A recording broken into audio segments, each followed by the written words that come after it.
Yeah okay. Welcome to four సాయిస్ TV. ఈరోజు big debate కార్యక్రమానికి మీకు స్వాగతం. ప్రామిసింగ్ అంటే గత ప్రభుత్వాలు ఏదైతే అందరికీ ప్రామిస్లు చేసుకొస్తున్నారో దానికి ఎంతవరకు మిస్ అయ్యారు అంటే ప్రభుత్వంలో రాకపోయేసరికి ఎన్నికల సమయంలో వాగ్దానాలు చేసేసి అంటే మనకు వచ్చిన ఏదైతే బడ్జెట్ ఉన్నదో ఆ బడ్జెట్ను కూడా మినహాయించేసి బడ్జెట్ కూడా ఇంకోసారి చూసుకునగా వేరే వేరే విధంగా అంటే ప్రజలకు మభ్యపెట్టడానికి తనకు ఇష్టం వచ్చినట్టుగా వాగ్దానాలు చేసిన తర్వాత ప్రజలను ఒక దగ్గరికి ఓట్లు వేసిన తర్వాత ఏదైతే ప్రామిస్లు చేశారో ఆ ప్రామిస్లు ఎంతవరకు అమలయ్యారు, ఆ స్కీమ్స్ ఎవరైతే ఎంతవరకు అమలయ్యారు, వాళ్ళు ఇచ్చిన మేనిఫెస్టో ఏంటి, మేనిఫెస్టోలో పొందపరిచిన అంశాలు ఏంటి, ఆ అంశాలను ఎంతవరకు నెరవేర్చగలిగారు, ఎంతవరకు దాన్ని నెరవేర్చలేకపోయారు అనే దానిపై ఒక స్పష్టమైన మనకు తెలిపించడానికి అంటే ఇప్పుడు రాష్ట్రంలో ఉన్న కాంగ్రెస్ ప్రభుత్వం ఏడాది పాటు పాలించిన తర్వాత కూడా ఈరోజు విజయోత్సవ సభలు నిర్వహిస్తున్నది. ఈ నిర్వహిస్తున్న సమయంలో ఏ వరకు వాళ్ళు ఏదైతే హామీలు ఇచ్చారో హామీలను ఎంతవరకు నెరవేర్చగలిగారనే దానిపై స్పష్టంగా మనం చర్చించడానికి ఏర్పాటు చేశాము ఈ సభ. ఈరోజు కార్యక్రమం. ఈ కార్యక్రమంలో పాల్గొనడానికి ప్రధానంగా బిఎస్ నాయకురాలైనటువంటి పావని గౌడ్ గారు మనతో ఉన్నారు. అలాగే బీజేపీ రాష్ట్ర నాయకులైనటువంటి పనీందర్ గారు మనతో ఉన్నారు. అలాగే రాజకీయ విశ్లేషకులు మనకు తాటి కుమార్ గారు మనతో ఉన్నారు. అదే సమయంలో కాంగ్రెస్ నుండి భీమ్రావ్ నాయక్ కూడా మనకు వచ్చారు. ఇప్పుడు ప్రస్తుతానికైతే లేరు కానీ ఆయన on the way he join. So first మనం పావని గౌడ్ గారితో మొదలు పెడదాం. మహిళలకు ప్రాధాన్యత ఇవ్వాలి అనేది ఏదైతే ఉన్నదో దానికి సంబంధించిన ఇప్పుడు ప్రస్తుతానికి మనం ఒక పావని గౌడ్ గారితో చేద్దాం. Pavani Goud garu, welcome to the four సాయిస్ టీవీ అండి. ఈరోజు ప్రధానంగా కాంగ్రెస్ పార్టీ ఏదైతే మహబూబ్ నగర్లో విజయోత్సవాల సభ నిర్వహిస్తున్న సమయంలో ఒకే ఒక మాట సూటిగా మనం అడగదలుచుకున్నాం. ఏంటంటే గత ఎన్నికల సమయంలో ఇచ్చిన హామీలను ఎంతవరకు నెరవేర్చారో, ఎంతవరకు విఫలమయ్యారో దాని మీద బీఆర్ఎస్ నాయకురాలిగా మీరు ఎట్లా విశ్లేషిస్తారండి? అసలు ప్యానెల్లో ఉన్న మిత్రులందరికీ నమస్తే. ఫోర్ సైడ్స్ యాజమాన్యానికి, యాంకర్ గారికి అందరికీ నమస్తే. ముందుగా రైతు పండుగలు అనేసి ఈరోజు చేసుకుంటున్నారు. ఏదైతే మహబూబ్ నగర్ లో విజయోత్సవాలు, దేనికి విజయోత్సవాలు? గతం ఎంత ఘనంగా ఉండెనో వర్తమానంను మొత్తం విధ్వంసం చేస్తూ నాశనం చేస్తున్నందుకు ఈ విజయోత్సవాలు చేసుకుంటున్నారా? ఈ రేవంత్ రెడ్డి కాంగ్రెస్ సర్కార్ వాళ్ళు ఏం ఘనకార్యం చేసిండ్రని, ఏ రైతుకు న్యాయం చేసిండ్రని, ఏ ఆడబిడ్డకు న్యాయం చేసిండ్రని, ఏ గురుకుల విద్యార్థులకు న్యాయం చేసిండ్రని, ఏ నిరుద్యోగ విద్యార్థులకు న్యాయం చేసిండ్రని ఈ విజయోత్సవాలు జరుపుకుంటున్నారు. ఈ విజయోత్సవాలలో భాగంగా 3 రోజుల పాటు రైతు పండుగలు చేసుకోనట. దేనికోసం రైతు పండుగలు చేసుకోవాలండి? రైతు బంధు కాదు, రైతు భరోసా ఇస్తా అన్నందుకు ఇచ్చినందుకు విజయోత్సవాలు చేసుకోవాలా? బోనస్ ను బోగస్ చేసినందుకు విజయోత్సవాలు చేసుకోవాలా? రైతు బీమాను అత్తాపత్తా లేకుండా చేసినందుకు విజయోత్సవాలు చేసుకోవాలా? రైతులు ఆత్మహత్యలు చేసుకుంటున్నందుకు విజయోత్సవాలు చేసుకోవాలా? దేనికోసం విజయోత్సవాలు? రైతుల భూములను లాక్కుంటున్నందుకు, వాళ్ళు ఉద్యమిస్తే తిరిగి వెనక్కొచ్చి మాకు వద్దు అని చెప్పి ఇక్కడ ఫార్మా సిటీ పెట్టాము, క్లస్టర్ పెడతాము అన్నందుకు విజయోత్సవాలు చేసుకోవాలా? దేనికి విజయోత్సవాలు చేసుకోవాలండి? కాంగ్రెస్ వాళ్ళకి అర్థమవుతుందా? అసలు కొంచెమన్నా సిగ్గుందా కాంగ్రెస్ నాయకులకు? అలవి కాని హామీలు ఇచ్చి గద్దెనెక్కి ఇప్పుడు సకల జనులను మోసం చేస్తున్నారు ఈ కాంగ్రెస్ వాళ్ళు. ఏంటి అండి వాళ్ళు ఇచ్చినాయి? ఈ 6 గ్యారంటీలు. 6 గ్యారంటీలల్లా 13 హామీలు. ఇవే కాకుండా 420 హామీలను దేశాన్ని దోచుకున్న ఈ కాంగ్రెస్ పార్టీ మళ్ళా తెలంగాణ రాష్ట్రాన్ని దోచుకోవడానికి, అధికారంలోకి రావడానికి 420 హామీలను తెలంగాణ జనానికి ఇచ్చిండ్రు. ఏమైనా చేసిండ్రా అంటే ఒక ఫ్రీ బస్సు తప్ప మహిళల గౌరవాన్ని తగ్గించడానికే ఫ్రీ బస్సు పెట్టిండ్రని కూడా చెప్పుకోవచ్చు. మమ్మల్ని బస్ స్టాండ్లకు పోతే ఎంత ఘోరంగా చూస్తున్నారో అర్థమైతది. ఫ్రీ బస్సు పెట్టడం వల్ల ఎవరికి లాభం జరుగుతుంది, ఎవరికి నష్టం జరుగుతుంది అనేది అర్థమైతది. రైతును బోనస్ ఇస్తాము అని చెప్పిండ్రు. అన్ని వడ్లకు బోనస్ అన్నాడు. మరి సన్న వడ్లకే బోనస్ ఇస్తా అని చెప్తున్నాడు. సన్న వడ్లకు బోనస్ ఇస్తే అయ్యే ఖర్చు ఎంత? 25 కోట్లు. అదే రైతు బంధిస్తే అయ్యే ఖర్చు ఎంత? 7,500 కోట్లు. మరి రైతు వీళ్ళు కాంగ్రెస్ వాళ్ళు అధికారంలోకి వచ్చిన తర్వాత ఇప్పుడు తీసుకుంటే 5,000 వస్తాయి, మేము తీసుకుంటే 15,000 వస్తాయి అని చెప్పిండ్రు. మరి ఎక్కడ పోయినాయండి? రైతు భరోసా ఇస్తే ఎన్ని వేల కోట్లు కావాలి? ఎందుకు భరోసా వద్దని తుమ్మల నాగేశ్వరరావు గారు ఏం మాట్లాడుతున్నారు ఒక్కసారి వినండి. చాలా మంది రైతులు మాట్లాడేటప్పుడు నేను విన్నా, అయ్యా రైతు బంధు కంటే అసలు మీరు బోనసే బాగుంది, అసలు మొత్తం బోనస్ పెట్టేయండి, మాకు బోనస్ ఇచ్చిన దానికే 12,000 నుంచి 15,000 రైతుకు వస్తున్నాయి. మీరు ఆ రకంగా అంటే రైతు బంధు పెట్టడానికి, భరోసాను ఎగ్గొట్టడానికి ప్రీ ప్లాన్ చేసుకుంటున్నారు ఈ కాంగ్రెస్ వాళ్ళని చెప్పొచ్చు. తుమ్మల నాగేశ్వరరావు గారే అయ్యా మాకు రైతు బంధు వద్దు, రైతు భరోసా వద్దు అని ప్రజలు ఈయనకు చెప్తాండ్రట. ఓన్లీ బోనసే ఇయ్యండ్రి, బోనస్ ఇవ్వడం వల్ల మాకు మస్తు లాభం జరుగుతుంది అని చెప్తాండ్రట. మరి బోనస్ ఇవ్వడం వల్ల ఎవరికి లాభం జరుగుతుంది, ఎవరికి నష్టం జరుగుతుంది? బోనస్ వల్ల సన్నాలకే ఇస్తా అని చెప్పారు కదా. మరి సన్నవడ్లు తెలంగాణ రైతాంగం ఎవరు పండిస్తారు? ఇంటి కోసమే సన్నవడ్లను పెడతారు తెలంగాణ రైతులు. భూమి ఉంటే ఇదే విషయంపై మనం ఒకసారి ఏం చేద్దాం అంటే బీజేపీ నాయకులు అయినట్టు పనేందర్ గారిని అడుగుదాం. పనేందర్ గారు, ఇప్పుడైతే పావని గారు ఏదైతే చెప్తున్నారో దాన్ని మీరు ఏకీభవిస్తున్నారా బీజేపీ నాయకులుగా? ఇంకో విషయం ఏంటంటే పనేందర్ గారు, మీకు ఇంకొక విషయం దీంట్లో నేను యాడ్ చేయదలుచుకున్నా. ఏంటంటే గతంలో వికారాబాద్ ప్రాంతంలో ఎన్విరాన్మెంట్కు సంబంధించింది వాళ్ళు అనుమతి తీసుకున్నారని అక్కడ ఒక రాడార్ సిస్టమ్ను, నేవల్కు సంబంధించిన ఒక రాడార్ సిస్టమ్ను ఏర్పాటు చేయడానికి బీజేపీ ప్రభుత్వంతో ఒప్పందం కదిలించుకున్నది. ఎవరు? కాంగ్రెస్ ఈ దామగుండం అడవులు అంటే రత్నగిరి ఎక్కడి నుంచి మూసా నది ప్రవహిస్తుందో అక్కడి నుంచి, ఎక్కడైతే మొదలవుతుందో అక్కడి నుంచి వెళ్ళి రిజర్వ్ ఫారెస్ట్ 12 లక్షల పచ్చని చెట్లను కొట్టేయడానికి కూడా దాంట్లో ఒక భాగంగా తీసుకుంటారు. దీని మీద మీరు ఎట్లా విశ్లేషిస్తారండి? పావన గారు చెప్పిన పాయింట్స్ను బట్టి, ఇంకోటి ఇప్పుడు ప్రస్తుతం ఏదైతే నేను రేస్ చేసిన క్వశ్చన్ బట్టి మీరు హరీందర్ గారు చెప్పండి ప్లీజ్. ఇందాక ఎవరైతే మన పావని గౌడ్ గారు బీఆర్ఎస్ నాయకులు ఆవిడ చెప్పినటువంటి విషయంలో చూస్తే కనుక కాంగ్రెస్ గవర్నమెంట్ అనేది వచ్చిన వెంటనే ఇప్పుడు తెలంగాణ ప్రజల యొక్క పరిస్థితి ఎలాగుంది అంటే పొయ్యిలో నుంచి పెన మీద పడినట్టు పరిస్థితి ఈ రోజున ఏర్పడినట్టు విశ్లేషణ ఈ రోజున ఏర్పడింది.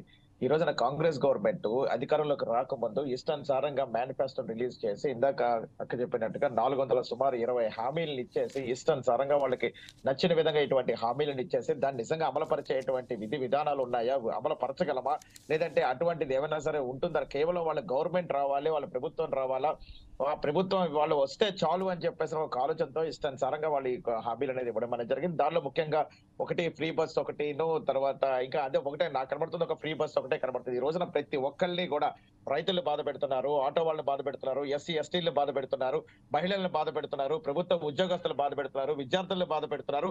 అన్ని దశలలో, అన్ని కోణాలలో ఈ రోజున ఈ యొక్క బీఆర్ఎస్ ప్రభుత్వం నుంచి వచ్చినటువంటి కాంగ్రెస్ ప్రభుత్వం ఏదో చేస్తామని చెప్పేసి వచ్చినటువంటి ప్రభుత్వం ఈ రోజున ఎక్కడా కూడా ఈ రోజున వాళ్ళు సెలబ్రేట్ చేసుకోవాలి. ఇంతగా మనం చూస్తే సింపుల్ ఎగ్జాంపుల్ పాపం దినకర్ గారు అంటే వాళ్ళ హామీలు ఇవ్వడమే కానీ వాళ్ళు అమలు పరచరని చెప్పి ఇప్పుడు మనకు అర్థమవుతుంది. ఆయన కూడా పాపం డిబేట్ లో వస్తారని చెప్పి మీకు కూడా హామీ ఇచ్చారు, ఆయన కూడా డిబేట్ లోకి రాలేదంటే వాళ్ళు కేవలం హామీలకు మాత్రమే ఉంటారు, వాళ్ళు ఎందులోనే పాలు పంచుకోరని చెప్పేసి ఒక ఆలోచన అనేది స్పష్టంగా మన ఈ 4 సైడ్స్ ఛానల్ ద్వారా మీ యొక్క జర్నలిస్టుల ద్వారా అందరి వల్ల తెలిసిపోయింది.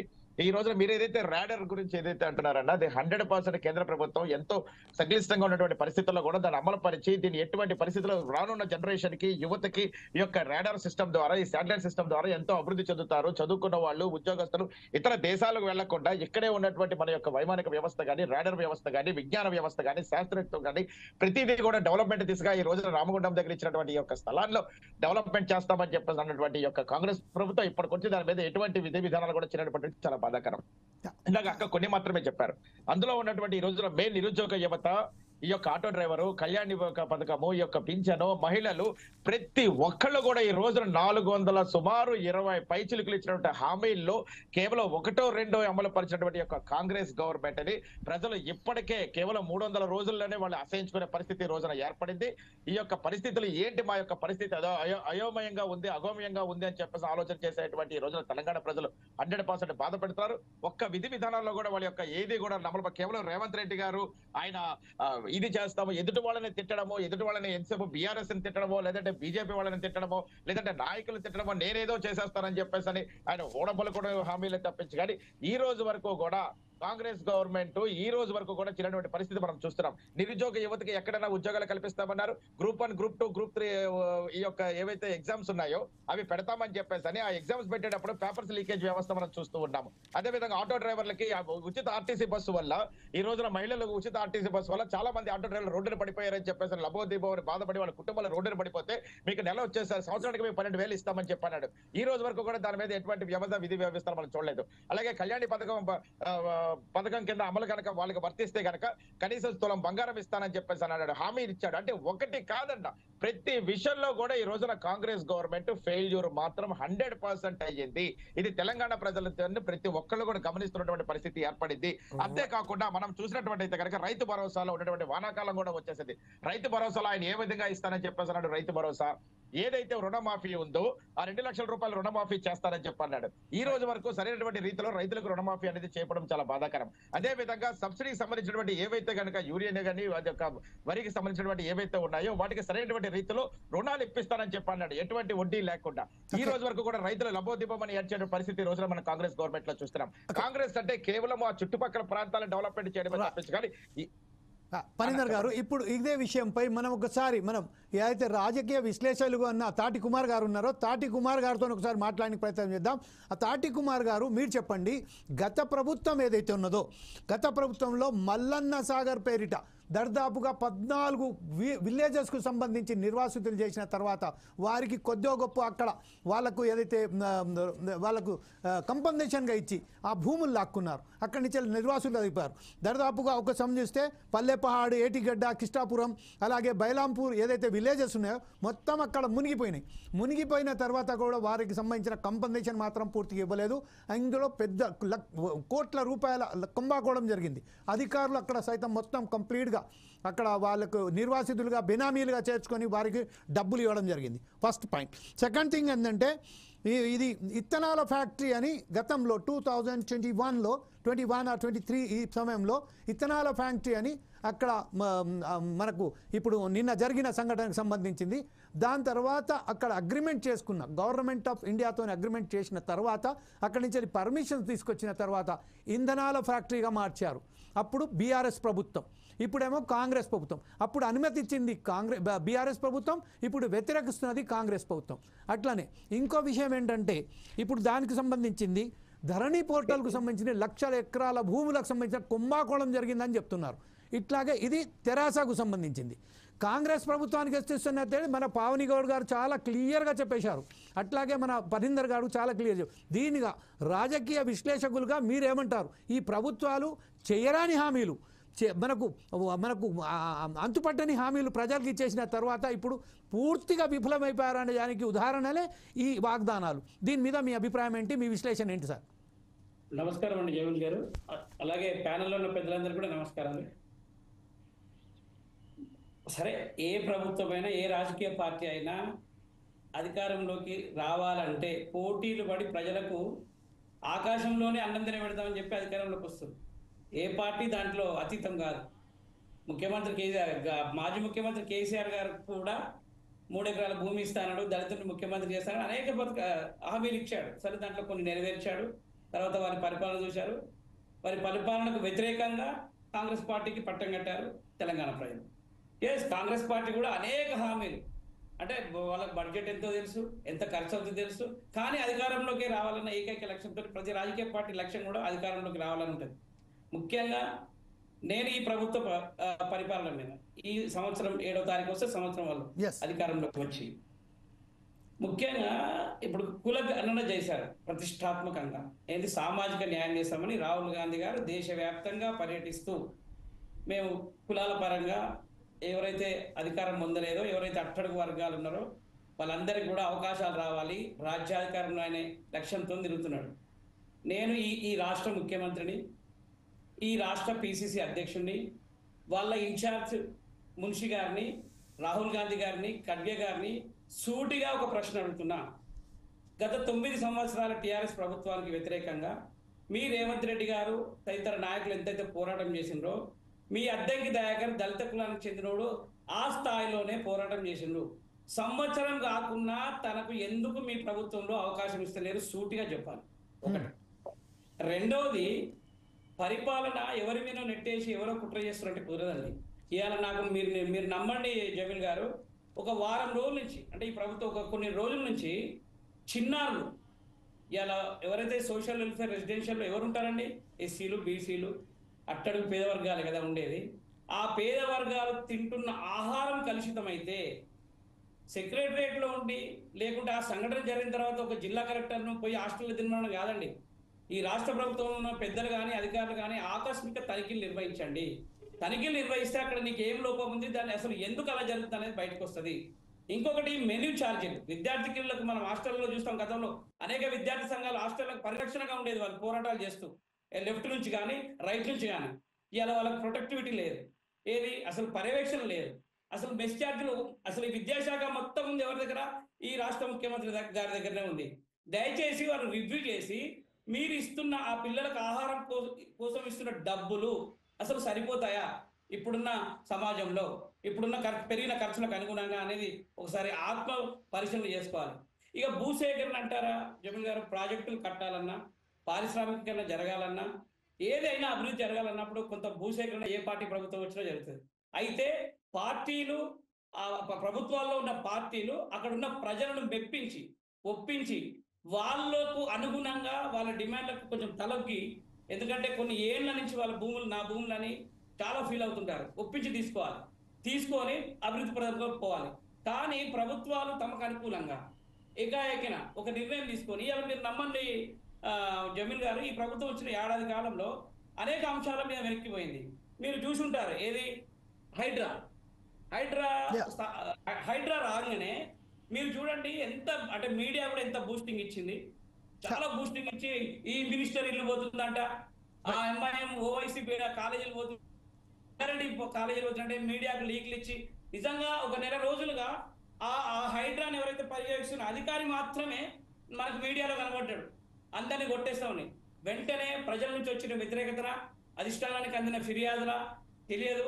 లేకుంటే ఇవాళ చెరువుల కబ్జా నుండి కబ్జాదారులను తొలగించడంలో ప్రభుత్వం వ్యూహాత్మకంగా వ్యవహరించలేదా తెలియదు, కానీ ఒకటేసారి వెనక్కి తగ్గింది. దాని ద్వారా కూడా గతంలో ఎన్నడూ లేని విధంగా ప్రభుత్వం ఒక అప్రతిష్ట మూట కట్టుకున్నది, ఇది వాస్తవం.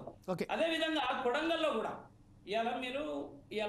ఇవాళ మీ కాంగ్రెస్ పార్టీ మళ్ళీ ఎవరిని బతికిస్తుంది రాష్ట్రంలో అంటే టీఆర్ఎస్ పార్టీ మీదనే ప్రతి సందర్భంలో ఈ గౌరవ ముఖ్యమంత్రి గారు పదే విమర్శలు చేయడం ద్వారా ప్రజలు మళ్ళీ ఈ పార్టీకి ప్రతిపక్షం ఎవరు అంటే టీఆర్ఎస్ వైపే ఆలోచిస్తున్నారు. ఓకే, మరొకసారి మనం పావని గౌడ్ దగ్గరికి వెళ్దాం. పావని గౌడ్ గారు, మీరు చెప్పండి, గతంలో ఏదైతే ఇప్పుడు కూడా కాంగ్రెస్ ప్రభుత్వం ఏదైతే చేపట్టనున్నదో మూసా నది ప్రక్షాళనకు సంబంధించింది, మూసా నది ప్రక్షాళనకు మేము వ్యతిరేకం కాదు అని ఖచ్చితంగా బీఆర్ఎస్ నాయకులు చెప్తున్నారు.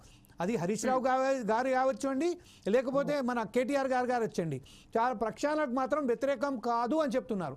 కాదు అని చెప్తున్న సమయంలోనే మరొకసారి ఏంటంటున్నారంటే లేదు భూమి నిర్వాసితులకు సరైన పద్ధతులు. కాకపోతే ఏంటంటే దీంట్లో వద్దు అని చెప్పినాక మళ్ళీ ఇప్పుడు వేలాది మంది అక్కడ నిర్వాసితులు అవుతున్నారు, అక్కడ డిస్ప్లేస్ అవుతున్నారు. వాళ్ళు ఎప్పుడు ఆందోళన చేపడుతున్నారో తక్షణమే కేటీఆర్ మళ్ళీ ఒకసారి తన వాయిస్ మార్చుకొని లేదు వాళ్ళకు అక్కడనే ఉండనియండి అని చెప్తున్నారు. అదే సమయంలో బీజేపీ కూడా ఇప్పుడు పనిందర్ గారు మీరు కూడా అయినండి, దీనికి సంబంధించిన బీజేపీ ఏమన్నది గతంలో డైరెక్ట్ మేము ప్రక్షాళనకు మేము సిద్ధమే అని చెప్పారు. ఎప్పుడైతే అక్కడ అంబర్పేటకు సంబంధించిన కాన్స్టిట్యూన్సీకి సంబంధించింది ఎప్పుడైతే కిషన్ రెడ్డి గారి మీద వచ్చిందో, కిషన్ రెడ్డి గారు పోయి అక్కడ గొల్లా కథ వద్ద తన ఒక రాత్రిపూట ఒకసారి నిద్ర చేసేసి వారిని సంజాయించుకోనికి తన ఓటర్స్ ఎవరైతే ఎన్నో కిషన్ రెడ్డికి సంబంధించిన అక్కడ మొత్తం బెల్ట్ మొత్తం కిషన్ రెడ్డిది, అది ఖచ్చితంగా అంబర్పేట ప్రాంతంలో. ఆ సమయంలో మనకు ఒకసారి కాదు ఈ ప్రక్షాళన మాత్రం చేపట్టద్దు, వీళ్ళకి అందరికీ అక్కడ డిస్ప్లే చేయొద్దు అని చెప్పారు. ఫస్ట్ పావని గౌడ్ గారు మీరు చెప్పండి, ఓకే అని చెప్పిన తర్వాత మళ్ళీ మార్చారు ఎందుకు? మేము మార్చలేదండి, మేము ఒకటే స్టాండ్ మీద ఉన్నాము. డబుల్ స్టాండర్డ్ రాజకీయాలు మాకు రావు, మా బీఆర్ఎస్ పార్టీ వాళ్ళకి రావు. రేవంత్ రెడ్డి లాగా డబుల్ స్టాండర్డ్ రాజకీయాలు చేస్తున్నది రేవంత్ రెడ్డి, ద్వంద్వ వైఖరితోటి ప్రవర్తిస్తున్నది రేవంత్ రెడ్డి ఏదైతే చేస్తున్నాడో మొదటి నుంచి డబుల్ స్టాండర్డ్ రాజకీయాలను నడిపిస్తున్నాడు. ఫస్ట్ జనాలకు ఒక విషయాన్ని తీసుకెళ్తాడు, ఏంటి పేర్లు మారుస్తాం ఊర్లు మారుస్తాం అని చెప్తాడు, అది వ్యతిరేకత రాగానే మళ్ళీ వెనక్కి పోతాడు. మళ్ళీ ఇంకొకటి ఏం చెప్తాడు, తెలంగాణ తల్లి విగ్రహం మారుస్తాం, అది మారుస్తాం, ఇది మారుస్తాం, లోగోలు మారుస్తాం అని చెప్తాడు. మళ్ళీ వెనక్కి తగ్గంగా ప్రజల నుంచి వ్యతిరేకత రాగానే ఇలా చేస్తాడు. మూసి ప్రక్షాళనకు మేము ఎప్పుడు వ్యతిరేకం కాదు, బీఆర్ఎస్ పార్టీ వాళ్ళము. మూసి అభివృద్ధికి వ్యతిరేకం కూడా కాదు. ఇంకొకటి ఏంటంటే, మూసి బాధితులు ఎవరైతే ఉన్నారో, నువ్వు ఒక ముఖ్యమంత్రివి, వాళ్ళను ఒప్పించి మెప్పించి తీసుకోవాలి. గాని ఇప్పుడు హైడ్రా అన్నవు, హైడ్రాలా పేద ప్రజలే లేరు, ఇండ్లు బఫర్ జోన్లల్లా పేద ప్రజల ఇండ్లే లేవు, పెద్ద పెద్ద నాయకుల ఇండ్లు కూడా ఉన్నాయి, పెద్ద పెద్ద వ్యాపారవేత్తల ఇల్లులు కూడా ఉన్నాయి. ఒక నాగార్జునలే లేరు, చాలా మంది ఉన్నాయి. వాళ్ళే అందరి కూర్చకుండా శనివారం ఆదివారం చూసి బఫర్ జోన్లు ఎఫ్టిఎల్లు అని చూసి పేద ప్రజల ఇండ్లనే కూర్చిండు. ఆ పేద ప్రజలకు మేము అండగా నిలిచినాం. అది మా తప్ప మేము డబుల్ స్టాండర్డ్ తీసుకున్నట్ట అండి? చెప్పండి. మూసీ బాధితులు ఎవరైతే ఉన్నారో ఆ మూసీ బాధితుల కోసమే మేము అండగా నిలిచినాం. వాళ్లకు ఏ విధమైన ప్రత్యామ్నాయం చూపెట్టకుండా, వాళ్ళకు తెలియకుండా వాళ్ళ ఇళ్లలో పోయి ఇంట్లో ఉండరు, వాళ్ళ ఇళ్లకు తాళమేసి ఉంటది, ఇళ్లను కూల్చుతారు. ఇదేకడి పద్ధతి? పేదోడికి ఒక లెక్క, పెద్దోడికి ఒక లెక్కనా? ఎవరైనా ప్రజలే కదా, ఎవరైనా బతికే కదా. డబుల్ స్టాండర్డ్ రాజకీయాలు చేస్తున్నది కాంగ్రెస్ ప్రభుత్వము. 50,000 కోట్లు అన్నారు, 150,000 కోట్లకు తీసుకొచ్చిండ్రు ఆ మూసీ ప్రక్షాళనను, మూసీ అభివృద్ధిని. మరి ఎవరి జేబుల కోసం ఇవంతా చేస్తున్నారండి? దానికోసం కదా మేము పోరాటం చేస్తున్నది. రైట్. అదే ఇదే సమయంలో మనం ఒకసారి ఇంకొక విషయము కాళేశ్వరము కుంగింది, కూలింది, వంగింది అని చెప్పిండ్రు. కాళేశ్వరం నీళ్లను 5 టీఎంసీల నీళ్లను తీసుకొచ్చి మూసీగా పోస్తామని చెప్పింది కూడా ఈ రేవంత్ రెడ్డి. మరి అది నిజమా, ఇది నిజమా? హైదరాబాద్ కు మల్లన్న సాగర్ నుంచి రంగనాయక సాగర్ నుంచి 20 టీఎంసీల నీళ్లను తాగునీటి కోసము వాడుకుంటాము హైదరాబాద్ ప్రజల కోసం అని చెప్పిండ్రు. మరి కాళేశ్వరమే కుంగింది, కూలింది కదా, కాళేశ్వరంలో నీళ్ళే లేవు కదా. మరి మల్లన్న సాగర్ కు నీళ్ళు ఎట్లా వచ్చినాయి? ఆ నీళ్ళని తీసుకుపోయి హైదరాబాద్ లో జనాలకు ఎట్లా ఇస్తాడు? మూసీ నీళ్ళకి ఎట్లా పోస్తాడు? అదే విషయంపై మనం నెక్స్ట్ ఇన్ ప్రాసెస్ లో అది కూడా చర్చ జరుపుదాం. ఇప్పుడు మనకు సంబంధించి ఫణీందర్ గారు, ఇప్పుడు ఏదైతే మనం చెప్పామో, ఇప్పుడు కిషన్ రెడ్డి గారికి సంబంధించి అయితే అక్కడ ఒకసారి నైట్ జరగడం జరిగింది. కాకపోతే ఏంటంటే, ఫస్ట్ మూసా నది ప్రక్షాళనకు నేను వ్యతిరేకం కాదు అని బీజేపీ తరఫున చెప్పిన తర్వాత ఎప్పుడైతే ప్రజా వ్యతిరేకత వచ్చిందో అప్పుడు కిషన్ రెడ్డి అప్పుడే మార్చేసి అక్కడ నైట్ కూడా అక్కడ జరపడం జరిగింది ఈ విషయంపై. అలాగే మీరు ఇంతకుముందు చెప్పినట్టుగా రాడార్ సిస్టమ్కు సంబంధించింది ఒకవేళ కనుక నేవీ రాడార్స్ ఫ్రీ లో ఇంటెన్సిఫై అది ఏదైతే రాడార్ కట్టున్నారో ఆ కట్టిన క్రమంలో 12 లక్షల పచ్చని చెట్లను నరకడం ఎంతవరకు సమంజసం? దీని మీద కాంగ్రెస్ ప్రభుత్వమే కానివ్వండి, లేకుంటే బీజేపీ కేంద్ర ప్రభుత్వం కానివ్వండి, ఒప్పందం ఏదైతే జరిగిందో జనవరి 5th నాడు, దాని మీద మీరు ఎట్లా దీనికి సంబంధిస్తారు చెప్పండి. అన్న, ఇప్పుడు ముందుగా మనం మూసీ నది గురించి మాట్లాడుకుంటాం. ఏ ప్రభుత్వం అయినా సరే కూడా ప్రజలకి ఎప్పుడు కూడా ఇబ్బంది కలిగించే విధంగా, ప్రజల యొక్క అలవాట్లను కానీ, ప్రజల యొక్క జీవితాల్ని వాళ్ళని బాధ పెట్టే విధంగా, వాళ్ళ జీవితాన్ని అలా కల్లోలం చేసే విధంగా ఏ రాజకీయ పార్టీ కూడా ఉండకూడదు. సో ఈ రోజున మూసీ నదిపై మీరు అర్థంతరంగా రాత్రి వచ్చేసి ఒక 4 ఆఫీసర్లు తీసుకొని వచ్చేసి నలుగురు తహసీల్దార్లు వాళ్ళని తీసుకొచ్చేసి నువ్వు ఇష్టానుసారంగా ఎటువంటి నోటీసులు ఇవ్వకుండా, ఎటువంటి ముందస్తు చర్యలు తీసుకోకుండా, అక్కడ ప్రజలతో సంప్రదింపులు చేయకుండా, ప్రజల యొక్క విధి విధానాలు తెలుసుకోకుండా, వాళ్ళకి పునరావాస కేంద్రాలు కానీ వాళ్ళ యొక్క ఇక్కడి నుంచి వాళ్ళని ఇమీడియట్ గా నువ్వు ఖాళీ చేయించేస్తే వాళ్ళు రోడ్డున పడిపోతే వాళ్ళు ఎక్కడ ఉంటారు? ఇది ఎంత బాధాకరమైన విషయం. ఈ రోజున మనం చూసినటువంటి విషయం చూస్తే వాళ్ళ పిల్ల జల్లలతోటి కొంతమంది డబ్బులు ఇచ్చేసి కొనుక్కునే వాళ్ళు ఉన్నారు, కొంతమంది వ్యాపారస్తులు ఉన్నారు, కొంతమంది ఆ గృహాల్లోంచి బయటకు వచ్చేసి వాళ్ళు ఏడుస్తుంటే పెళ్లిళ్ళ కోసం అనే యువతులు ఉన్నారు, విద్యార్థులు ఉన్నారు. వాళ్ళందరినీ కూడా ఇష్టానుసారంగా నువ్వు మూసీ నది ప్రక్షాళన చేసేస్తున్నాడని చెప్పి ఈ రోజున వాళ్ళ రోడ్డున పడేసి తీసుకొచ్చినటువంటి వ్యవస్థ ఎంత బాధాకరంగా ఉంది. అంటే ఎవరి కోసం నువ్వు ఈ మూసీ నది ప్రక్షాళన కోసం మారుస్తున్నావు? ఎవరి కోసం అనేది నువ్వు నిజంగా చేయాలి అనుకుంటే ముందు అక్కడ ఉన్నటువంటి పేద బడుగు బలహీన వర్గాలని వాళ్ళని ఒక పునరావాస కేంద్రాన్ని ఏర్పాటు చేయాలి. వాళ్ళకి సరైనటువంటి రీతిలో వాళ్ళకి కావాల్సినటువంటి ఏవైతే ఉందో వాళ్ళకి ఆ తదుపరి చర్యలు ఏవైతే ఉన్నాయో వాళ్ళకి కావాల్సినటువంటి విధి విధానాల కోసం నువ్వు ఆలోచన చేయాలా, లేదా ప్రభుత్వం నుంచి వాళ్ళకి ఇంత ధన సహాయం అనేది సహకారం చేయాలా? ఏమీ లేకుండా నువ్వు ఇష్టానుసారంగా వాళ్ళని నువ్వు ఖాళీ చేయించేస్తున్నావు అంటే అది ఎంత బాధాకరం.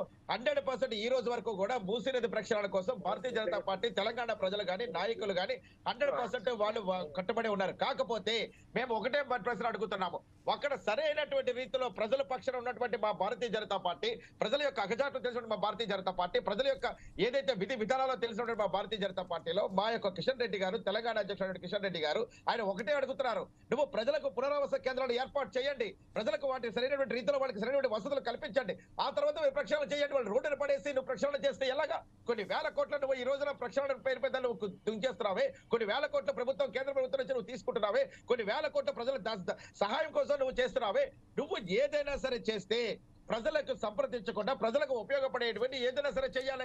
నువ్వు ఇష్టంతరంగా రోడ్డున పడేసావు. ఎన్ని కుటుంబాలు రోడ్డున పడ్డాయి. వాళ్ళని చూస్తుంటే వాళ్ళని బాధపడుతుంటే అయ్యో వాళ్ళకి తిండి తిప్పలు లేకుండా, వాళ్ళ సరైనటువంటి కొంతమంది ఏకంగా ఆ పునరావాస కేంద్రాలు లేకుండా వాళ్ళ సర్టిఫికేట్లు, వాళ్ళ ఉద్యోగస్తులు, వాళ్ళు ప్రతిదీ కూడా ఒకటి కాదు రెండు కాదు. పెళ్లి ఒక యువత మాట్లాడుతుంటే చాలా బాధ అనిపించింది. 2 రోజుల్లో మా పెళ్లి పెట్టుకున్నామన్నా వచ్చేసి సడన్ గా వచ్చేసి మా ఇల్లు కూర్చేశారు, నా కూతురు పరిస్థితి ఎలా ఉంటుంది, నా కూతురు పెళ్లి ఎలా చేస్తారు, నేను చావడమైన యొక్క సరంజం అని చెప్పేసారనే. వివిధ పార్టీలకు అతీతంగా, వివిధ మతాలకు అతీతంగా అక్కడ ఎంతో మంది ఆ మూసీ నది దగ్గర బతుకుతున్నారే, వాళ్ళందరికీ నువ్వు ఏ రోజైనా సరే ఒక పునరావాస కేంద్రం ఏర్పాటు చేసావా? వాళ్ళతో మాట్లాడావా? వాళ్ళకి ఏమైనా సరే ముందుగా వస్తుగా వాళ్ళ చర్యలు చూపించావా? ఒక కేవలం ఒక్కసారిగా హుటాహుటిన అధికారులు పోలీసులు తీసుకుని నువ్వు వెళ్ళి ఆ విధంగా ఖాళీ చేసేస్తారంటే ప్రజలు బతుకులేంటి? ఏ ముఖ్యమంత్రి అయినా సరే కూడా ఇప్పుడు ఇక్కడ చాలా మంది ఇప్పుడు బీఆర్టీసీ రోడ్లు కడుతున్నప్పుడు అక్కడ ఉన్నటువంటి కేంద్రాల పిల్లలకి వాళ్ళకి సరైనటువంటి రీతిలో డెవలప్మెంట్ విషయాల్లో, ఆ యొక్క గవర్నమెంట్ డెవలప్మెంట్ విషయాల్లో వాళ్ళకి సరైనటువంటి రీతిలో వాళ్ళకి ధన సహాయం చేస్తారు. అమ్మా మీరు ఇక్కడి నుంచి ఖాళీ చేస్తున్నారు, మీకు వేరే చోట కావాలి అనుకుంటే మాకు ప్రభుత్వం నుంచి ఇంత ధన సహాయం మీకు వస్తుంది, ప్రభుత్వానికి మీకు ఇంత విధంగా ఉంటుందని చెప్పేసి వాళ్ళకి పునరావాస కేంద్రాలు ధన సహాయాలు ఇచ్చిన తర్వాతే వాళ్ళని అక్కడి నుంచి ఖాళీ చేయిస్తారని తప్పించి, కానీ నీ ఇష్టానుసారంగా నీకు రాత్రి కల్లోకి ఒకటి వస్తే తెల్లవారుజామున ఒకటి చేస్తున్నావు. ఒక చెప్పింది ఒకటి చేసేది ఒకటి. ముందు హామీల గురించి పక్కన పెట్టి అంటే ప్రజలని మభ్య పెట్టే విధంగా ఒక ఏదైతే ఒక రాజుగా ఏంటంటారు డైవర్షన్ పాలిటిక్స్ విధంగా ఈ రోజున కిషన్ రెడ్డి గారు చేసినటువంటి విధానం. నెక్స్ట్ అన్నటువంటి రాడార్ గురించి, వ్యవస్థల చెట్ల గురించి, ఈ విధంగా ఇప్పుడు ఈ రాడార్ వ్యవస్థ ఏదైతే ఉందో ఆ రాడార్ వ్యవస్థ వస్తే కొన్ని వేల మంది ఉద్యోగస్తులకి, కొన్ని వేల మంది యువతకి, కొన్ని వందల మంది యువతకి ఈ రోజున అది అక్కడ ఉన్నటువంటి వ్యవస్థ మీద డెవలప్మెంట్ విధంగా రానున్న రోజుల్లో తెలంగాణ ప్రభుత్వంలో హైదరాబాద్ అనేది ఒక ఉన్నటువంటి స్థానంలో కేవలం హైదరాబాద్ అనేది కాకుండా చుట్టుపక్కల ఉన్నటువంటి ఏవైతే ఏరియాస్ ఉన్నాయో, చుట్టుపక్కల గ్రామాలు ఏవైతే ఉన్నాయో ప్రపంచంలో వన్ ఆఫ్ ది బెస్ట్ సిటీగా ఉండాలా. అదే విధంగా ఈ యొక్క సాంకేతిక శాస్త్రము, విజ్ఞాన శాస్త్రము, సాంఘిక శాస్త్రంలో డెవలప్మెంట్ విధంగా ఉండాలని చెప్పేసి ఉద్దేశంతో ఈ రోజు రాడార్ వ్యవస్థ చేసేటప్పుడు కొన్ని సార్లు ఆ చెట్టులో నరికివేయడం అనేది సమంజసం. కాబట్టి దానిలో ఎటువంటి విధంగా యువతకు ఉద్యోగాలు వస్తాయి కాబట్టి డెవలప్మెంట్ విధంగా ముందుకు వెళుతుంది. కాబట్టి ఆ రాడార్ వ్యవస్థలో కొన్ని ఇటువంటి సర్దుబాట్లు ఏమంటే అక్కడ ఉన్నటువంటి వ్యవస్థ కల్పించడంలో ముందు అక్కడ తెలంగాణ గవర్నమెంట్ ఫెయిల్యూర్ అయ్యింది. ముందుగా అక్కడ సరైనటువంటి చర్యలు వాళ్ళు చూపించలేదు. అయ్యో ఇన్ని వేల చెట్లు, ఇంత ప్రకృతి సంపద పోతుంది అని చెప్పేసి కిషన్ రెడ్డి గారు ఎక్కడైనా సరే వాళ్ళు చూపించినటువంటి విషయం ఉందా? తెలంగాణలో అక్కడ ప్లేస్ ఉందా? ఏదైనా సరే కూడా సరైనటువంటి రీతిలో లేనటువంటి పరిస్థితి గారు. ఇప్పుడు మరొకసారి మనం ఇప్పుడు మన భీమరావు గారు లైన్కి వచ్చారు. భీమరావు గారు, first of all welcome to the force ice TV అండి. చాలాసేపు వరకు 4TV ప్రేక్షకులు ఏదైతే ఉన్నారో ఏకపక్షంగా సాగుతున్న ఈ చర్చను ఎట్లా నేను దానికి వాళ్ళు ఒక ఏకపక్షంగా పోతుందా అన్నట్టుగా ఈ సమయంలో చాలాసేపటి వరకు మీరు రారేమో అనుకున్నాం. అసలు సమయంలో మీరు వచ్చారు. ఎందుకంటే మీకు చాలా క్లియర్ గా ఏం చెప్పామంటే 3 o'clock డిబేట్ స్టార్ట్ అవుతుంది సార్ అని చెప్పాం. అంటే సార్ 3 o'clock డిబేట్ స్టార్ట్ అవుతుందని చెప్పాము. 3 o'clock షార్ప్ గా మేము డిబేట్ స్టార్ట్ కూడా చేశాం. ఒకసారి వీడియో ఆన్ చేసి మాకు ఒకసారి కనబడండి సార్. మీరు మళ్ళీ పారిపోతారు సార్. ప్లీజ్ ఒకసారి వీడియో ఆన్ చేయండి. భీమరావు నాయక్ గారు రాడు రేవంత్ రెడ్డి లెక్కనే మీరు ఎంత బలవంతంగా రప్పించిన మా జలీల్ అన్న గారు పాపం పట్టుబట్టి రప్పించారు కానీ వాళ్ళు దాక్కుంటారు. ఎందుకంటే పాపం వాళ్ళ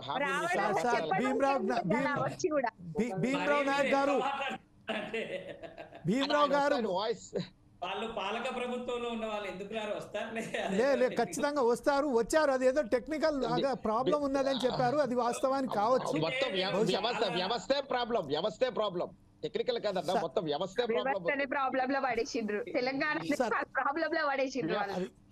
ఓకే అయితే భీమరావు గారు ఎప్పుడేదాకా వస్తారో అప్పుడు మనం ఒకసారి తాటి కుమార్ గారి దగ్గర వెళ్దాం. తాటి కుమార్ గారు ఇప్పుడు ఏదైతే మన పనిందర్ గారు చెప్పినట్టుగాను అంటే కేవలం ఈ రాడార్కు సింధు అంటే very low frequency radar system ఏదైతే నౌకదళ సంబంధించింది చేస్తున్నారో అందులో దాదాపుగా 12 లక్షలకు సంబంధించిన చెట్లను నరుకుతామని వాళ్ళు ప్రపోజల్ పెట్టారండి.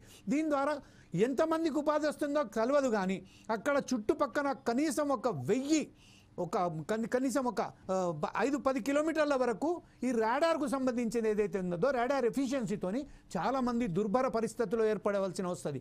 ఎందుకంటే మనం కేవలం ఒక సెల్ ఫోన్లో జేబులో పెట్టుకుంటేనే మాత్రం మనం చాలామంది ప్రమాదానికి గురవుతారని చెప్తున్న ఈ సమయంలో రాడార్ సిస్టమ్కు సంబంధించిన అక్కడ పెట్టడం వల్ల ఎంతవరకు అది మనకు ఉపయోగపడుతుంది అనేది అదొకటి.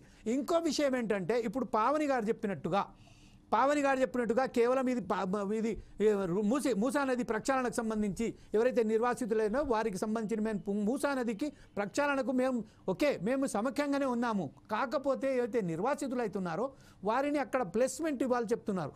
ఆ ప్లేస్మెంట్స్ ఎట్లా కుదురుతాయని చెప్తున్నారు అంటే గతంలో కూడా తెలంగాణ రాష్ట్ర సమితి ప్రభుత్వం ఏదైతే ఉన్నదో మూసి ప్రక్షాళన చేస్తుందని రబ్బర్ డ్యామ్స్ పెట్టడం జరిగింది. అక్కడ కొన్ని చోట్ల ప్రయోగాలు కూడా చేసింది. కానీ అక్కడ కూడా ఎక్కడ కూడా నాగోల్ దగ్గర 16,000 కోట్లతో ప్రారంభం కూడా చేసిరు. కానీ అదే సమయంలో ma'am please I'm sorry to say that అక్కడ ఏమైందంటే నేను అక్కడ ఉప్పల్ నుంచి వస్తా అంటే అక్కడ ఏదైతే నీటికి సంబంధించిన అది క్లియరెన్స్ చేయడానికి పెట్టారో అది మొత్తం విఫలం అయిపోయింది. అదే సేమ్ టైంలో అదే మూసీ నదిలో అక్కడ ప్యూరిఫికేషన్ ప్లాంట్ పెట్టారు. ఇది ఏదైతే గ్యార్బేజ్ ఉందో గ్యార్బేజ్ సంబంధించిన ఎలక్ట్రిసిటీ జనరేట్ చేస్తామని గ్రీన్ ఎనర్జీ అని ఒక ప్లాంట్ పెట్టారు. దాని ద్వారా కూడా పొల్యూషన్ కు మనం ఇంకోటి ఏంటంటే అదే బీఆర్ఎస్ ప్రభుత్వంలోనే ఎంజీబీఎస్ బస్ స్టాండ్ అక్కడ కట్టిన తరుణంలో మెట్రో స్టేషన్ కూడా రావడం జరిగింది. మూసీ నదిని మొత్తం అక్కడ వాళ్ళు మొత్తం కంప్లీట్ ఆక్యుపై చేసుకున్నారు. అక్కడ మూసా నది కాకుండా మూసా నది కాలువకు కూడా మారిపోయింది. బీఆర్ఎస్ ప్రభుత్వంలోనే మూసా నదికి సంబంధించిన పూర్తిగా అంటే నేను చాలా క్లియర్ గా చెప్తున్నాను మేడం. దేవేందర్ గౌడ్ ఎప్పుడైతే హోమ్ మినిస్టర్ గా ఉండేనో అప్పుడు ఎదిలాబాద్ ప్రాంతంలో ఒకసారి వరదలు వచ్చినప్పుడు కెమికల్స్ లో బబుల్స్ వస్తే బబుల్స్ లో ఒక ఆటో ఇరుక్కుపోయి 7 మంది చనిపోయారు. ఇప్పుడు భీమరావు గారు కూడా వచ్చారట. కాకపోతే నేను తాటి కుమార్ గారిని ఒక సూటి ప్రశ్న వేస్తున్నా. దీనికి సంబంధించిన రాడార్ కు సంబంధించి ఈ విషయం అది తాటి కుమార్ గారికి చాలా, ఎందుకంటే మనం భీమరావు గారు వచ్చారు ఆయన సమాధానం తీసుకుందాం ఖచ్చితంగా. కాకపోతే తాటి కుమార్ గారు కొంచెం చెప్పండి. జమీల్ గారు ఇక్కడ ఇదే ఇప్పటిదాకా వీళ్ళిద్దరేమో ప్రతిపక్ష పార్టీ లేరు. ఇప్పుడు నేను ఏదన్నా చెప్పండి ప్లీజ్. ప్రోగా మాట్లాడితే తాటి కుమార్ గారు ఏమన్నా కాంగ్రెస్ భుజాల మీద వేసుకున్నారని వీళ్ళు ఫీల్ అవుతారు. నేను రాజకీయ విశ్లేషకులు అని చెప్పాను కానీ మీరు తాటి కుమార్ గారు కాంగ్రెస్ నాయకులు కానీ బీఆర్ఎస్ నాయకులు అని చెప్పలా. నేనేమంటున్నానంటే ఇప్పుడు మీరు 12,000 చెట్లు 12 లక్షల చెట్లు రాడార్ కోసం 12 లక్షల చెట్లు కొట్టేస్తున్నారు అంటున్నారు. నేను ఒక మాట వింటారండి. ఇలా ప్రభుత్వము ఒక వ్యవస్థను ఏర్పాటు చేయాలని ఒక నిర్ణయం తీసుకొని కేంద్ర రాష్ట్ర ప్రభుత్వాలకు కంకణబద్ధులై ఉంటే ఎంత ప్రజా వ్యతిరేకత వచ్చినా దాని ద్వారా ప్రభుత్వాలకు వచ్చే లాభాన్ని చూస్తారు తప్పితే మిగతా అంశాన్ని పరిగణలోకి తీసుకోవాలి. ఒకటి. రెండోది చెట్లు 9 సంవత్సరాల్లో టిఆర్ఎస్ ప్రభుత్వంలో ఉన్నప్పుడు ప్రతి సంవత్సరము జూన్ నుండి జూలై వరకు నీరు మీరని ఏదో ప్రోగ్రామ్ చెట్లు పెట్టేదండి. పెట్టిన చెట్లని కొన్ని కోట్ల ఇప్పుడు మీరు చీఫ్ సెక్రటరీ గారికి ఒక ఆర్టీఐ ద్వారా ఒక లెటర్ పెట్టి 2 టర్మ్ల టిఆర్ఎస్ ప్రభుత్వంలో చెట్ల పెంపకానికి ఎన్ని కోట్లు ఖర్చు అని ఎన్ని చెట్లు పెంచారో చెప్పమన్నాడు. ఒకటి. 2 మూసీ ప్రక్షాళన విషయంలో వాస్తవంగా టిఆర్ఎస్ ప్రతిపక్ష పార్టీలది ద్వంద్వ వైఖరి ఉంది. ఒక నాయకుడు ఒకటి మాట్లాడతాడు, ఒక నాయకుడు ఆ స్థానికత పరిస్థితులను బట్టి వాళ్ళు మూవ్మెంట్ అవుతున్నారు. ఒక నిర్దిష్టమైన ప్రకటన లేదు వాళ్ళ దగ్గర నుంచి. రఘునందన్ రావు గారు ఒక వేలో మాట్లాడతారు, కిషన్ రెడ్డి గారు ఒక వేలో మాట్లాడతారు. మూసీ అంటే నగరం నడిబొడ్డున్న మూసీ ప్రాంతానికి వెళ్ళి హరీష్ రావు గారు కానీ మిగతా నాయకులు కానీ ఒక రకంగా మాట్లాడతారు. అదే నల్గొండ ప్రాంతం విషయంలో ఒక రకంగా మాట్లాడుతున్నాం. మేము మూసీ ప్రక్షాళనకు వ్యతిరేకం కాదంటూనే మళ్ళీ బాధితుల పక్షాన్ని ఉంటారు. బాధితులు మూసీ ప్రక్షాళన జరగాలి. మూసీ ప్రక్షాళన జరుగుతుంటే బాధితులు ఏర్పడతారు. ఆ బాధితులకు 4-5 రోజుల్లోనే రిహాబిలిటేషన్ లభిస్తుంది అండి. వెయిట్ ఎందుకంటే ఒక ప్రభుత్వం ఏర్పడి 1 సంవత్సర కాలం అయింది. మనం 9 సంవత్సరాలు పరిపాలించినాం. 9 సంవత్సరాల పరిపాలనలో ఇది న్యాయవాదులను నడి రోడ్డు మీద చేసినా కూడా రాష్ట్ర ముఖ్యమంత్రి అరే ఎవరు దాన్ని ఎన్నుకున్నదని అనలే. శాసనసభ్యుల యొక్క కూతురులు వచ్చి మా కుటుంబ నాయకులు ఇట్లా ప్రవర్తిస్తారు, ఇంత అన్యాయం చేస్తున్నారన్నా ముఖ్యమంత్రి గారు స్పందించలేదు. గత ప్రభుత్వ వైఫల్యాలు కూడా అనేకం ఉన్నాయి మాట్లాడుకుంటే. అంటే అలా కాదు తాటి కుమార్ అన్న. నేను ఏ పార్టీ నేను అందుకే నేను అంటే ఆయన అంతటా ఆయన అన్నాడు కదా 100 రోజుల్లో నేను మొత్తం అంతా నేను చేసేస్తాను హామీలు అని చెప్పేసి అని ఆయనే కదా చాలా చేశాడు. డిసెంబర్ 9వ తారీఖే నేను వస్తా 2 లక్షల రుణమాఫీ చేస్తా అని చెప్పాను. చేస్తాను అది. నేను Okay. తెలంగాణ రాష్ట్రంలో మొట్టమొదటిగా అయ్యేది దళితుడే ముఖ్యమంత్రి అన్నారు. మనం అయిందా? 2018లో దళితుడు ముఖ్యమంత్రి అనేసి ఎలక్షన్లకు పోలేదు. దళితులకు 3 ఎకరాల భూమి ఇస్తా అన్నది వాస్తవము. 3 ఎకరాల భూమి లేకపోయేసరికి 10 లక్షలు దళిత బంధు తీసుకొచ్చారు. నాది హుజరాబాద్ నియోజకవర్గమే. హుజరాబాద్ నియోజకవర్గమే. దళిత బంధు పథకం తోటి ఎంతమంది లబ్ధి పొందినరో దళితులు అనేది నాకు తెలుసు. మీరు మీ పార్టీ ఎజెండాతో వస్తారు, వారు పార్టీ ఎజెండాతో వస్తారు. ఇంకొక ప్లీజ్ ఇప్పుడు నాయక్ గారు వాళ్ళ పార్టీ ఎజెండాతో వస్తారు, నేను ప్రజల ఎజెండాతో రావాలి. నేను నిన్ను సమర్థించలేను, వాళ్ళని పొగడలేను. వాస్తవాలు మాట్లాడుతున్నాను. నీ పార్టీ వైఫల్యాలతో కదా కాంగ్రెస్ ప్రభుత్వం వచ్చింది. మరి కాంగ్రెస్ ప్రభుత్వం వైఫల్యాలు అంటే వాళ్ళని కూడా పంపిస్తారు తెలంగాణ ప్రజలు. ఎందుకు నేను అనేది ఏంటంటే పార్టీలు మీకు ఒక విషయం తెలియదు. రాజకీయ పార్టీలకి ఒక విషయం చెప్పాలి, మీరు ఇచ్చిన వైఫల్యాలు లేకుండా కూడా కుట్రలు కుతంత్రాలతోటి కూడా పోవచ్చు అన్న. అధికారం కోల్పోవచ్చు.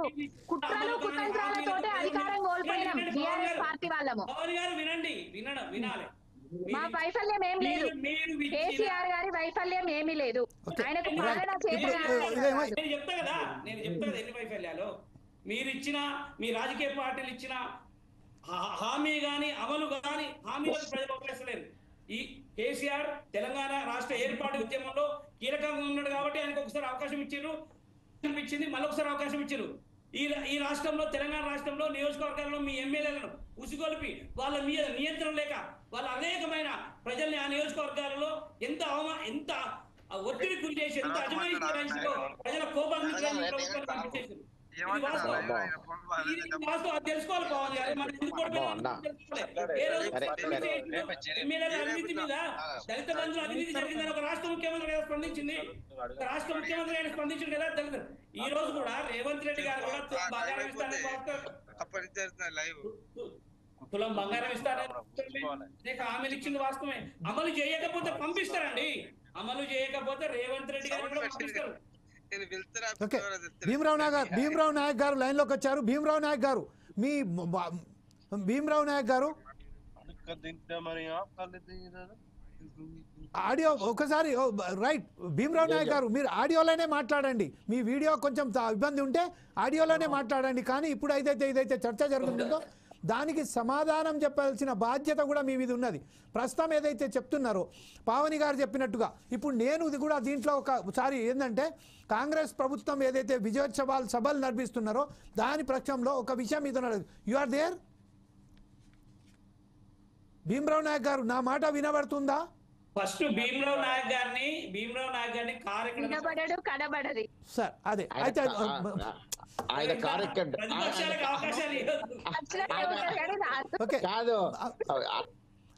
వచ్చారట, అదేదో సమ్ టెక్నికల్ ప్రాబ్లం ఉంది మ్యామ్. సార్ మీరు భీమరావు నాయక్ గారు మీ ఇప్పుడు ఏమైతుందంటే కేవలం కాంగ్రెస్ పార్టీ మీద మీ భుజాల మీద పడబోతుంది అన్ని. ఎందుకంటే ఇప్పుడు చాలా వరకు ఏమైతుంది కేవలం మళ్ళీ ఒకసారి ఏదో సంథింగ్ టెక్నికల్ ప్రాబ్లమే ఉంది మ్యామ్. అది ఖచ్చితంగా ఏదో ఉన్నది something is in journey or somewhere. But ఎప్పుడైతే మాట నగర్ వెళ్తున్నారేమో ఇక్కడ సభలో మహాసభ అది విజయోత్సవ సభలో పార్టిసిపేట్ చేయడానికి.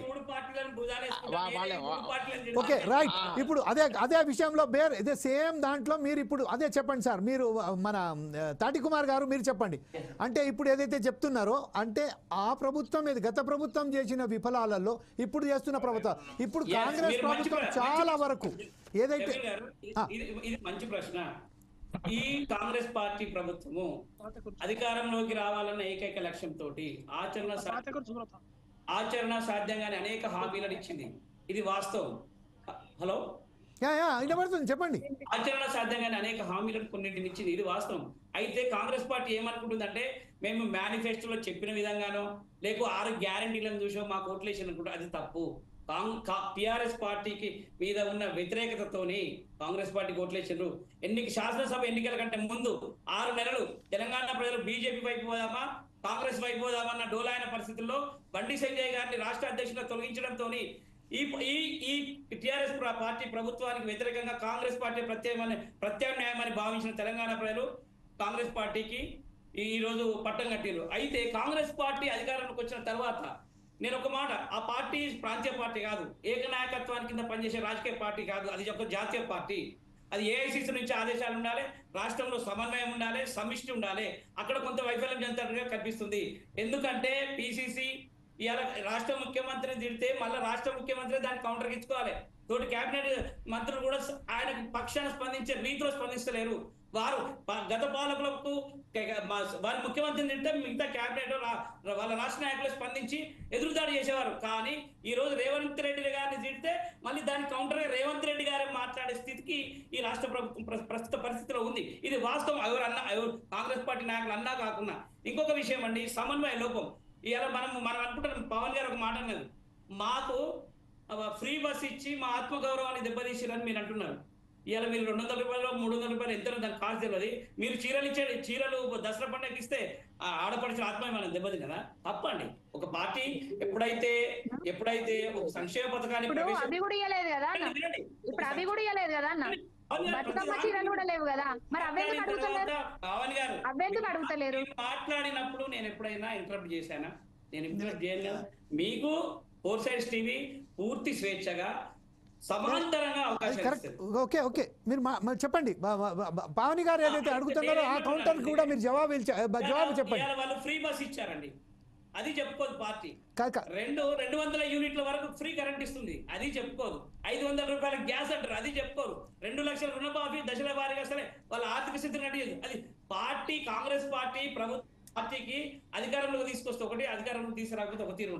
అధికారంలోకి వచ్చిన తర్వాత వారు చేస్తున్న సంక్షేమ పథకాలను వివరించడంలో, ప్రజలకు చేరవేయడంలో, ప్రజల నుంచి సమ్మతి పొందడంలో కొంత వైఫల్యం జరుగుతుంది. అది సోషల్ మీడియా. ఇప్పుడు అయితే పావని గారు కుమార్ గారు లేదు, పావని గారు చెప్తున్న అర్థంలో, ఆమె అడుగుతున్న ప్రశ్నలో చాలా పెద్ద అర్థం ఉంది. కాకపోతే కాంగ్రెస్ ప్రభుత్వం వైఫల్యాలను ఆమె చాలా క్లియర్ గా చెప్తుంది మేడం. దానికి సంబంధించి ఒకసారి మీరు ఆ క్వశ్చన్ ఆన్సర్ చేయండి. పావని గారు మీరు అడగండి, మీరు ఒకసారి మీ క్వశ్చన్ రిరైజ్ చేయండి. ఇప్పుడు విజయోత్సవాలను చేసుకుంటున్నారు కదా, బతుకమ్మల చీరనిచ్చి ఆత్మగౌరవాన్ని దెబ్బతీసినామని మీరు అనుకుంటున్నారు. బతుకమ్మ చీరలు ఇవ్వడం వల్ల నేతన్నల ఆకలి చావులు, ఆత్మహత్యలు తగ్గిపోయినాయి. పవన్ గారు మీరు నేను స్పెల్ అవుట్ చేసిన దాన్ని మీరు దాన్ని రాంగ్ లో స్పెల్ అవుట్ చేయకండి. బస్సులో ప్రయాణిస్తున్నారు మహిళల కంటే మా ఆత్మగౌరవానికి దెబ్బతీస్తుంది ఈ కాంగ్రెస్ నిన్న మొన్న సోషల్ మీడియాలో ఇంతమంది ఎక్కిండ్రు మహిళలు అని ఒకసారి వీడియో మహిళలకు ఆత్మగౌరవం దెబ్బతిన్నదా? అప్పుడు మహిళలకు ఆత్మగౌరవం దెబ్బతిన్నదా? బస్సులు పెంచమని చెప్తున్నాం కదా, బస్సులు పెంచమని చెప్తున్నాం కదా, తీయమని చెప్పట్లేదు కదా. బస్సులు పెంచకుండా ఎందుకు ఒత్తిడి వేస్తున్నారు? సంక్షేమాన్ని మీరు హర్షించారు. మీరు రాజకీయ పార్టీలు ఏం సంక్షేమం చేసిండ్రు? ఏం సంక్షేమం కనబడ్డది మీకు కాంగ్రెస్ పార్టీలో? నాకు అర్థం కావట్లేదు. ఏం సంక్షేమం? రైతు బంధువులను ఎగరగొట్టడంలో ఒక సంక్షేమం కనిపించిందా? దళిత బంధు ఎగరగొట్టడంలో సంక్షేమం కల్పించిందా? పురుగులన్నం పెట్టి చంపడంలో, శైలజ అనే విద్యార్థిని పురుగులన్నం పెట్టి చంపడంలో సంక్షేమం కనిపించిందా? నిరుద్యోగ విషయంలో సంక్షేమం కనిపించిందా? ఆటో డ్రైవర్ల విషయంలో హైదరాబాద్ లో కనిపించిందా? సంక్షేమం కనిపించిందా? దివ్యాంగుల పింఛన్ విషయంలో సంక్షేమం కనిపించిందా? రైతుల విషయంలో సంక్షేమం కనిపించిందా? దళిత బంధువుకు అర్హులను ఎంపిక చేయడానికి గత ప్రభుత్వం పెట్టిన విధి విధానాలు చెప్పండి. గతం గురించి ప్రస్తుతం ఏం జరుగుతుంది?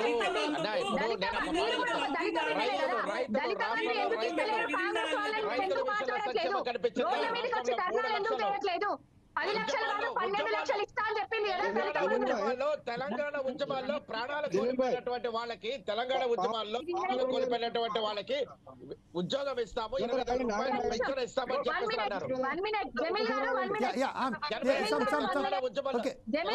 ఒక్కసారి ఆ వీడియో చూద్దాం మనం ఏమంటున్నారు.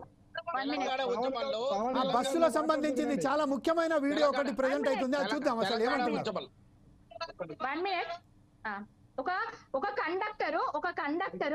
ఒక కండక్టరు మహిళలను బస్సులు ఎక్కినప్పుడు ఏ విధంగా మాట్లాడుతున్నారో ఒక్కసారి వినండి మీరందరూ. మొత్తం వెచ్చిన లెక్క కింద పడి దత్త తీస్తారంటే పోయినానే కొంచెం కూడా. ఇదా అండి ఆత్మగౌరవం? ఇదా అండి ఆత్మగౌరవం? కాకిని ఒర్రుతున్నారు, కుక్కల్లాగా ఒరుతున్నారు అని అనడం ఆత్మగౌరవమా అండి? అంటే అదే అట్లా కాదు, అంటే రాజకీయ విశ్లేషకులుగానే మీరు విశ్లేషించండి, ఎవరి పార్టీకి సంబంధించిన భుజాన వేసుకోవాల్సిన లేదు. జమీల్ గారు ఇంకొక విషయం, మీరు ఫోర్ సైట్లకి చర్చకు పిలిచింది నాయక్ గారిని, వేరే వాళ్ళు మాట్లాడొద్దని చెప్పండి. లేదు సార్, లేదు భీమరావు నాయక్ గారు ఎక్కడ ఉన్నారు? భీమరావు నాయక్ గారు ఏదైతే ఉన్నారో భీమరావు నాయక్ గారు ఫస్ట్ మనం ఆహ్వానించింది కాదు please. I'm very sorry to say mister, I don't know that who are you, but at the same time just I want to ask only Bhimarao garu because we have enrol the name of Bhimarao garu only. లే భీమరావు గారు మాట్లాడండి. PCR please cut that video please, disconnect చేయండి ఆ వీడియోను PCR. ఎందుకంటే మేము ఇచ్చింది కేవలం అవకాశం భీమరావు గారికే మేము అవకాశం కల్పించారు అంతా. ఇప్పుడు భీమరావు గారు నాయక్ గారు రాలేదు కాబట్టి ఇప్పుడు దానికి సంబంధించి మాట్లాడడానికి కేవలం బీఆర్ఎస్ తరఫున పావని గౌడ్ గారు, అలాగే బీజేపీ తరఫున మన పనేందర్ గారు, రాజకీయ విశ్లేషకులుగా మనకు సంబంధించిన తాటి కుమార్ గారు ఉన్నారు. ఇప్పుడు ప్రస్తుతం ఏదైతే ఉన్నారో మనం చాలా క్లియర్ గా తెలుసుకున్నాం. I don't want bite with other persons who are not enrolled in our panel. We don't want. I am not single person. We don't want any person, any other person who are interfering in our topic. This is the system of our channel because we have enrolled the what is the name of that Bhimrao Nayak's name in our panel. But unfortunately somebody comes and just he want to speak out. We never allow them. Just switch off that PCR and cut చేసేయండి ఆ number ను, black చేసేయండి ఆ number ను.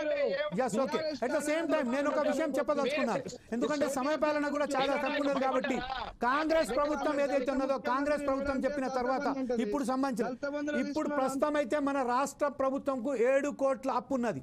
7 కోట్ల అప్పు తీర్చడానికి 10,000 కోట్లు వడ్డీ, 7 లక్షల కోట్లు, సారీ 7 lakhs of crores అక్కడ అప్పు ఉన్నది. 10,000 కోట్ల రూపాయలు మళ్ళీ అప్పు అడగడం జరిగింది. ఇంకోటి ఏంటంటే కేంద్ర రాష్ట్ర తెలంగాణకు సంబంధించిన కాంగ్రెస్ ప్రభుత్వం ఏదైతే చెప్పిందో మూసీ నది ప్రక్షాళన పేరిట ఇక్కడ నిర్వాసితులు చేసిన సమయంలో ఇక్కడ వ్యతిరేకస్తుంది కాబట్టి బీబీ నగర్ ప్రాంతం నుంచి వెళ్ళి పదయాత్ర మొదలుపెట్టింది. అప్పుడే అదే సమయంలో బీబీ నగర్ ప్రాంతంలో ఒక సిమెంట్ ఫ్యాక్టరీని కూడా ఆలోచన చేసింది. దాన్ని కూడా ఇప్పుడు ఏం చేస్తారో తెలియదు. ఇట్లానే సేమ్ సమయంలో కొడంగల్ ప్రాంతంలో కూడా ఒక అడానికి సంబంధించిన ఒక కంపెనీకి మేము ఇన్వెస్ట్మెంట్ కి వ్యతిరేకం కాదు, ఇన్వెస్ట్మెంట్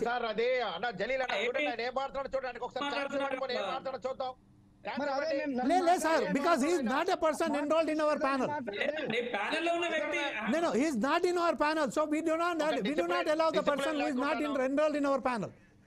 ఒక డిసిప్లిన్ లేకుండా ఒక పద్ధతి లేకుండా ఇష్టానుసారంగా this is the thing, what we observed is that the person who is enrolled in our panel, he did not, of course maybe he is accommodate with the Bhimrao, but at the same time he is not allowed to talk, he is not allowed to speak out because he is not enrolled in our panel right now in our discussion.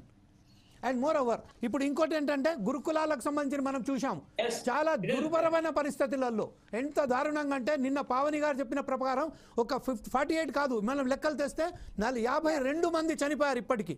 ఇంకోటి ఏంటంటే ఈ రోజు నిన్న రాత్రి కాదు ఇప్పుడు ఈ morning Karimnagar జిల్లా మంథని ప్రాంతంలో ఇటు సైడ్ ఒక పత్తి రైతు ఆత్మహత్య చేసుకున్నారు. యువకుడు 22 years యువకుడు ఈరోజు పత్తి రైతు ఆత్మహత్య చేసుకున్నారు. ఇవన్నీ కారణాలు చేపట్ట విజయోత్సవాలు దేనికి సంబంధించి విజయోత్సవాలు నడిపిస్తున్నదో కాంగ్రెస్ ప్రభుత్వం ఖచ్చితంగా దీనికి సమాధానం ప్రజలకు, తెలంగాణ ప్రభుత్వాలు కాకుండా యావత్తు ఉభయ రాష్ట్రాల ప్రభుత్వాలకు కాంగ్రెస్ మొత్తం దేశ ప్రజలకు సమాధానం చెప్పాల్సిన అవసరం ఖచ్చితంగా ఉంది. దీనికి సంబంధించింది మనం చెప్పండి. ఎవరైతే ఈ ఉత్సవాల గురించి వాళ్ళ పార్టీ ప్రభుత్వం చేస్తుందన్నది ఆన్సరబుల్ పర్సన్ ఏమో ఇట్లా లైన్ లోకి రాకుండా ఇంకోళ్ళతో మాట్లాడించి, అంటే నేను ముందే చెప్పాను కాంగ్రెస్ పార్టీకి ఓటేస్తే ఒక బాధ, వేసినాక ఇగో ఈ బాధ. ఎస్ ఇదే ఉంది ఇప్పుడు మనం అనుభవించాం ఎందుకంటే some technical problem but one thing I want to clear that నేను భీమరావు నాయక్ గారిని మనం చాలాసార్లు ఇంటర్వ్యూ చేయడం జరిగింది అంత కాకపోతే టెక్నికల్ గా ప్రాబ్లం ఏదైతే ఉన్నదో I can understand the problem because he is also be participating in the I think the meeting. Yes చెప్పండి మా. ఒక్క రైతు కాదు చనిపోయింది ఈ రోజు, నలుగురు రైతులు చనిపోయారు. నలుగురు రైతులు ఎవరైతే చూడండి, మీకు కావాలంటే మీకు చూపిస్తున్నా. నలుగురు రైతులు చనిపోయినరు. ఎక్కడ అంటే జమ్మికుంటలో ఒక రైతు చనిపోయిండు, ఆదిలాబాద్ లో ఒక రైతు చనిపోయిండు, గొల్లపల్లిలో ఒక రైతు చనిపోయిండు, నేరేడిగొండలో ఒక రైతు చనిపోయిండు. దేనికోసం చనిపోయారు? దేనికోసం అంటే అప్పుల బాధతోటి ఒకరు గడ్డి మంది తాగి రుణమాఫీ కాలేదనేసి అప్పుల బాధతోటి వీళ్ళందరూ చనిపోయారు. పత్తి రైతులైతే దీనంగా హీనంగా ఉంది పరిస్థితి. పత్తిని కొనట్లేదు, కొన్న పత్తికి కూడా తగిన ధర నిర్దేశించట్లేదు. వాళ్ళ పరిస్థితి మార్కెట్లకు పోతే అన్నమో రామచంద్ర అని ఏడుస్తున్నారు. ఒక రొట్టెలు తెచ్చుకొని పడిగాపులు కాస్తున్నారు. గత పాలన ఏ విధంగా ఉందో ఎప్పుడు 10 ఏళ్ల కిందట అంతకు ముందు పాలన కేసీఆర్ గారు లేనప్పుడు కాంగ్రెస్ పాలించింది చూడండి, అప్పుడు ఎలాగుందో మళ్ళీ ఇప్పుడు కూడా అదే విధంగా వచ్చింది. రైతులు ఎప్పుడన్నా ఆత్మహత్యలు చేసుకున్నారా ఈ 10 ఏళ్లలో? ఎవరికి అసలు దండగా ఉన్న వ్యవసాయాన్ని పండగ చేసింది కేసీఆర్ కదా.